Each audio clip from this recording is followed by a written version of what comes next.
I'm Dana Denha, and you're watching FYI. The Ann Arbor Sports Commission works hard to bring a variety of amateur sports to our region to pique any number of interests. Watch as EMU hosts college athletes as they flip and jump to get ahead of the competition.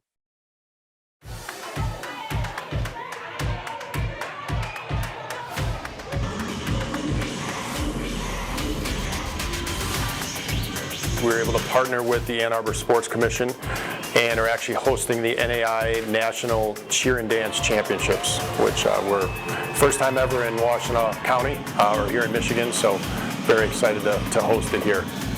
There's 27 teams from around the country. There's 15 cheer teams and 12 dance teams competing for their national championship. They have not only supported other programs on their campuses, but they are phenomenal athletes. So to be able to get to compete in this kind of a setting to see who's best is just a huge thing. It's fun to watch. It's quick. You know, you're not sitting around for hours upon hours waiting for a football game to end or anything like that. Most of the routines are 3 minutes. The athletic ability, the danger, the stunts, it is amazing. Amount of time and hours that they spend for both cheerleaders and dance, just as much if not more than other teams. It's really impressive. And you know, many people think cheerleaders dance, they think of halftime, they think of sidelines, but I really encourage people to get to a competition because you really get to appreciate what these young men and women do and the time they put in and really how talented and competitive they are.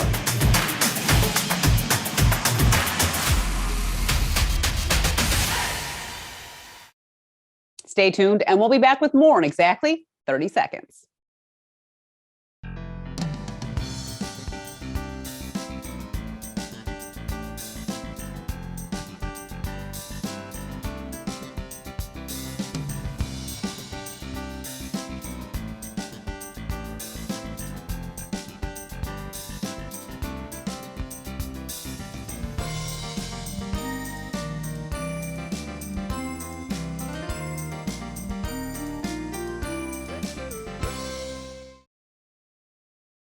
Huron Valley Ambulance, or HVA, is ready to pounce into action in the event of any emergency. But now they are taking it a step further by preparing pet owners in crisis. HVA is offering free CPR courses to save the lives of animals. Pets can have, these cardiac emergencies just like people do. So what we're trying to do is we're trying to get people prepared for emergencies that might happen with their pets. The size of the animal makes all the difference when performing CPR.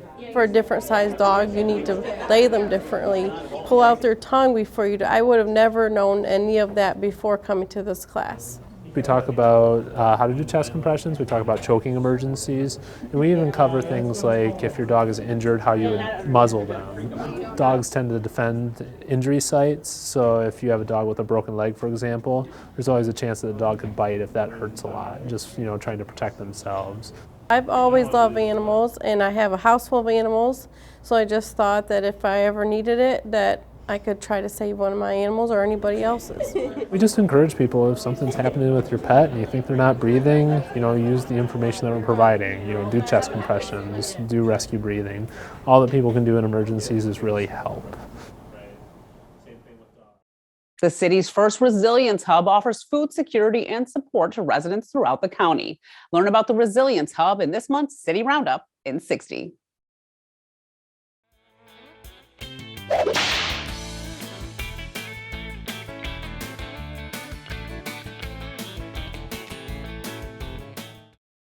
Hi, I'm Derek Miller, Executive Director at Community Action Network.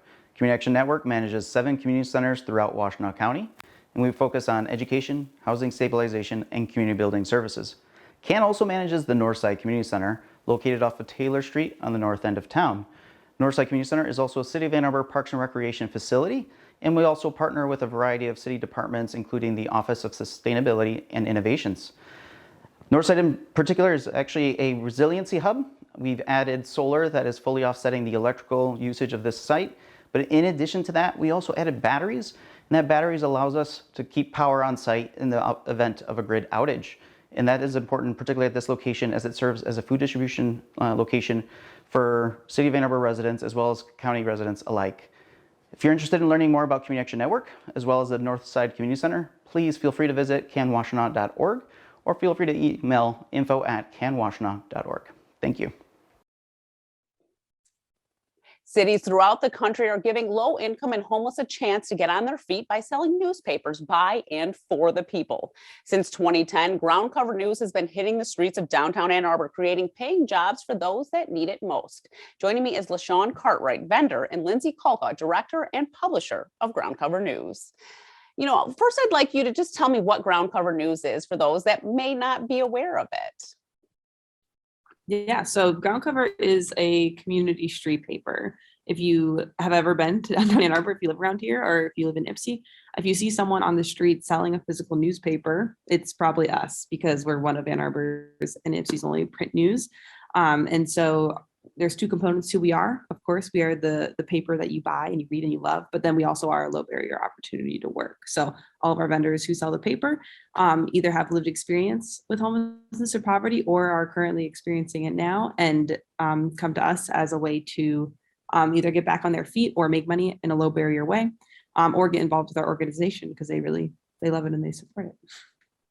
Can you talk about the business model and how it helps create the money for people that need it?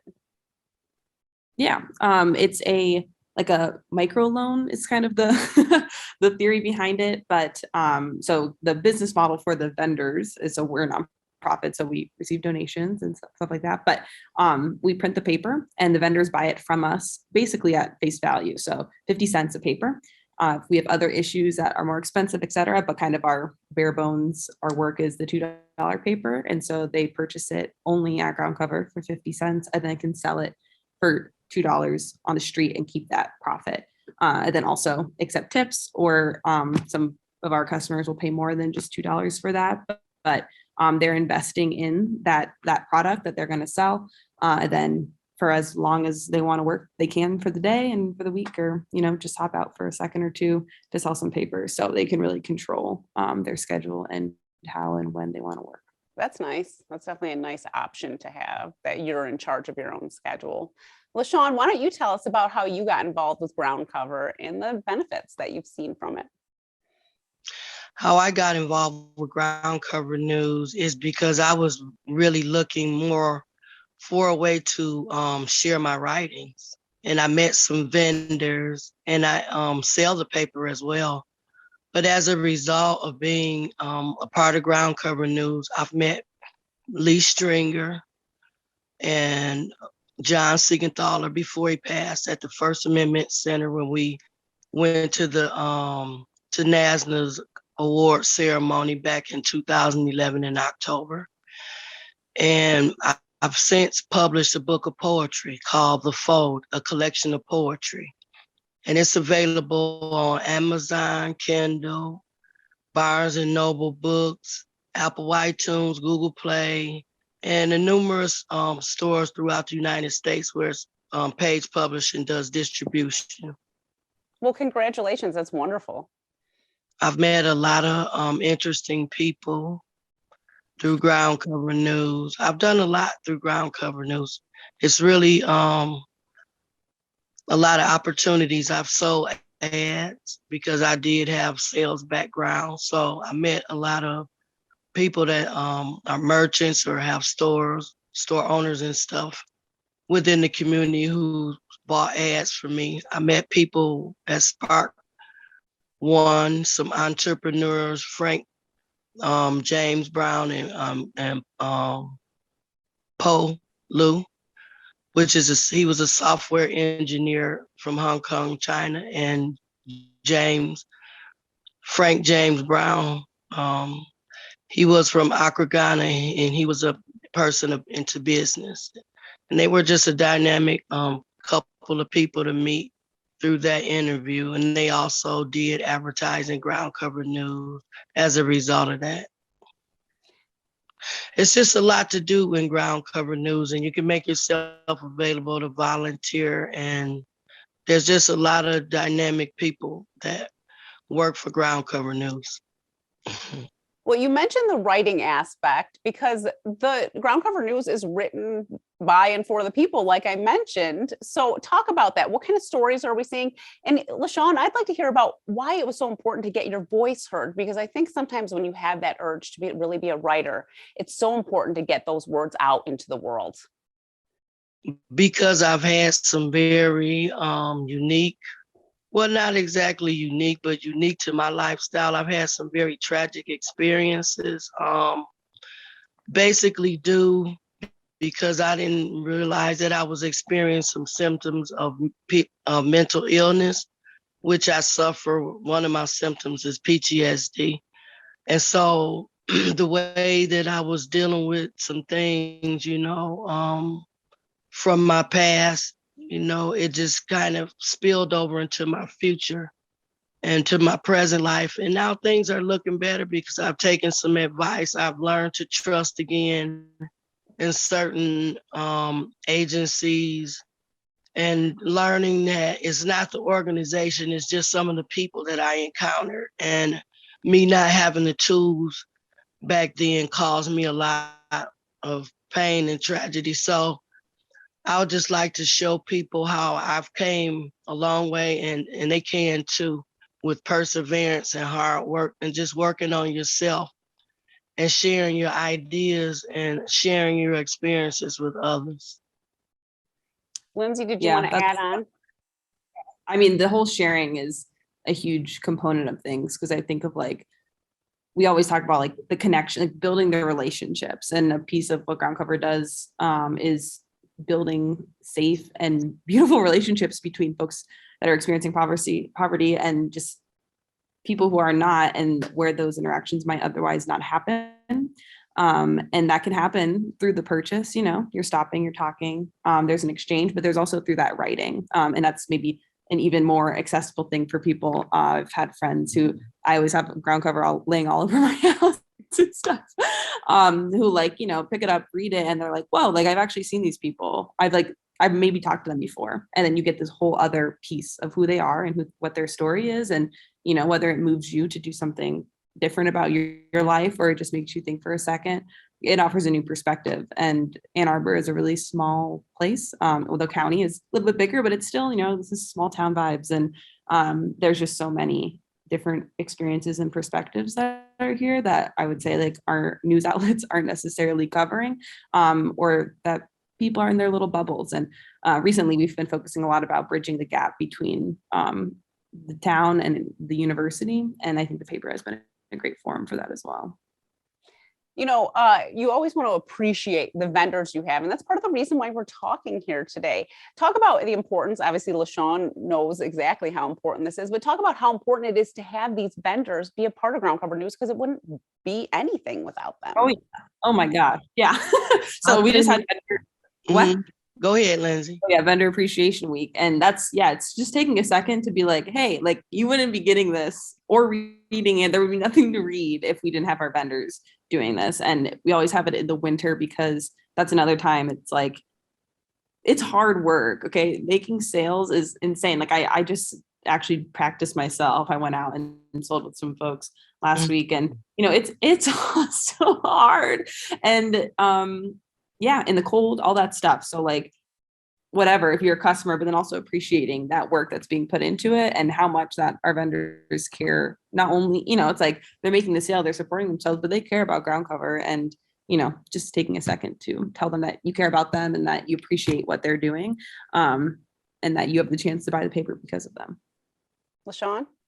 I'd like to add to that. I get to learn a lot about people. A lot of people look at you, not all people, because there's some very wonderful people in our community that really care, and you see the human side of you. They don't just see your struggle, and they find out that a lot of vendors are very talented, have business degrees, who have been in professions. It's just, I think overall to me is life happens. And Groundcover News is sort of a way that you can express yourself in a way that otherwise you wouldn't be heard without this vehicle of writing. it's a much more positive instrument in which to do so. And you have more time to think about, how you want to convey your message to someone so that you don't offend anyone or come off as, overly opinionated. I really find out a lot about people, just meeting a lot of people when I'm out there. And a lot of people are so surprised about some of the things that some of the vendors are capable of doing and some of the things that they do. So like you said, like Lindsay said, and I agree, it gives us a chance to allow people to have different and more broader perspectives about a person who's homeless. They're not out there homeless because they want to be. There are some things that may have come up that are similar to others, but some people don't have family or those types of support systems that would enable them to more readily, change and have resolutions toward the circumstances. I also like that you mentioned how hard a sales job is, Lindsay, because my gosh, I've not sold ground cover news, but I've had a sales job in the past where you have to make money with sales. And it is by far one of the hardest jobs I ever had. It gave me so much anxiety all the time. I always felt like I had an anxious stomach because of it. So, I mean, it's really, LaShawn, you're putting yourself out there, and it's got to be hard too when you probably get, 9 people that just won't even listen to you. And then you get that one person that'll stop and have an ear for you. And I like how you said to stop and say thank you for what you do, because I think that none of us really hear that very often in our lives. Thank you for the work that you're doing. Thank you, LaShawn. Thank you for everything that you've done. Thank you. You're welcome. So how often does ground cover news come out? Like when are the new newspapers coming out? And can you get print? Can you get them online? Subscriptions? Yeah, so we come out, we actually in January just transitioned into a new publication schedule where we come out every 2 weeks, twice a month. So you can expect on the 1st of the month and the 15th that there'll be a new paper. And some days we always print on a weekday. So if the 15th falls on a Saturday, it's probably out on a Friday the day before. But we're print, and that's who we are. During the pandemic, we started offering online subscriptions when we had to close our print for 2 months. And that kind of stuck. People moved away, whether they were going to isolate somewhere or the pandemic just kind of changed where they were going to be. And so we honor those subscriptions. And for folks who are in our community who end up leaving, we, of course, will extend the subscription to them, which you can purchase on our website. But really, we don't encourage just your everyday townie or like people who live in the area to buy subscriptions, because like I was saying, and like LaShawn was saying, the interaction of buying the paper is like, maybe 25% of all the joy of doing it. And then the money can go directly to the vendor. And that's also our model is direct donation. So we can, if you want to buy a subscription and you live far away and you're somehow tuning into Ann Arbor TV right now, you can do that on the website and list which vendor you want the money to go to. But really, we're print and we want you to go out and get the paper from the vendor. I have another point I'd like to make too that I just thought of. A lot of people don't realize that being homeless is more expensive than a person that's housed. Because being homeless, if you have to get a room every night, that's $70 average for a room, not including food that you have to order if you're not able to get to the Delana Center. A lot of people say get to the Delana Center, but your time to sell papers, because of the daylight hours. So there's a lot of challenges to just being homeless, as it is. And it's far more expensive because you have nowhere to stay. So you have to get like extra clothing. You constantly go through socks and different things, and you have nowhere to really wash. And it's like a lot of people at the Delana Center trying to do laundry. So although those resources are available, the availability of them too can kind of, be a hedge because of the demand for these services from the homeless community. So when people look at you like you're lazy because you're homeless, I hope that no one would do that, because it's a job in itself just being homeless. and way more expensive than what you would have as daily living expectations when a person is housed. I appreciate you sharing that perspective, because I think a lot of us that are housed don't think about it that way. And it's so true. I mean, paying for a motel or a hotel every night has to be an astronomical amount of money to pay. And then, any of the money that you made that day is gone already. And so you never get to build up that money that you need to get a house. Yes, indeed. Well, I'd like to know, have you guys personally, and even LaShawn, you could talk about this yourself, how you've seen Groundcover help sort of change people's lives in a positive way? It helped me, like I say, more so from the writing perspective, because of me not being very social. And doesn't seem like it when you meet me, but I'm really a very loner type person. And it took me a lot to trust people again, because of the things that happened to me. Usually it was people that I knew that would do the thing. A lot of people think, oh, it's some stranger. The more likelihood of being harmed, like in a more personal way, is usually somebody that's closer, somebody that you give too much information about yourself within the supposed to be a trusting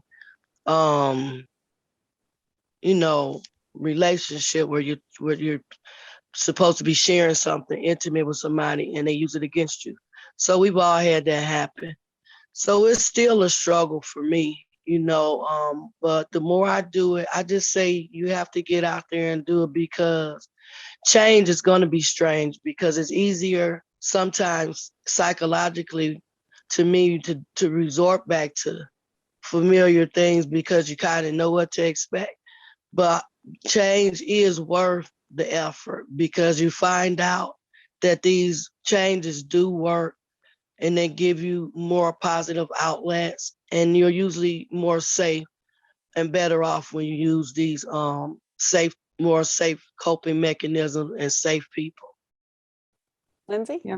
Yeah, I'm dang, you said it perfectly. I think like a huge thing that we offer is stability. So that is often found through work, but also, we have times that the office is open. You can only come get papers when those hours are there. They're the same every day, and you're going to see the same faces for the most part. And then there's also providing purpose. A lot of people have it and maybe they lost it, or they're being disconnected from their purpose given their material conditions. And so we have just this awesome community. That was why I wanted to stay working here and work here now, is just because I was a volunteer and I was just in love with the community and found a lot of purpose in that myself. And I think vendors feel the same way. And they just, you want to be there.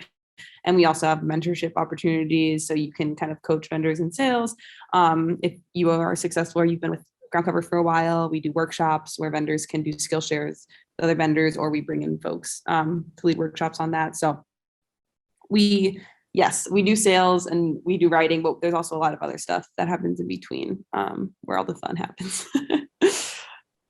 And there's awesome people like Lindsay, Glenn, Michael, Jesse, just a whole Susan, everybody, a lot of people who are directly involved and on the, other parts of the operations are just really an awesome group of people and individuals that have shined a light on me, have made me believe in myself again. And I really feel like I'm worthy when I'm around them. I don't know if they know it, but I really learn a lot from them, and I learn a lot of tolerance about my own behavior toward things when I'm around them. So they're just an awesome group of people all together. Wow, that's wonderful. Before we go, I would just like both of you to say why we should all support Groundcover News when we see these vendors on the street, or even go on the website and give a donation to a vendor, whatever we can do, whatever we can give. Well, for me, when you help an individual, you build a community to me, because we build each other up one by one, and if I build myself up, then I'm enabling. If I build somebody else up or do something toward a positive purpose, for someone else, then I'm helping myself, because then that person can help someone else. And together we become a stronger community. Yeah, Lindsay? I would say that, like, if you're like, social change can only happen when we know who we are, we know who our neighbors are, and we know who's in our community, and it's a great way to do it. And it's the best paper, best paper around. Even if you're into it for the recipes or the puzzles, there's something in it for you, definitely. Well, I want to thank you both for coming on the show. Thank you for having Thank you, Dana. For more on this and other programs, visit a2gov.org/CTN. Visit youtube.com/CTN Ann Arbor to see all that we have to offer. Remember to like, subscribe, and ring that notification. Thanks for watching, and tune in next time to FYI.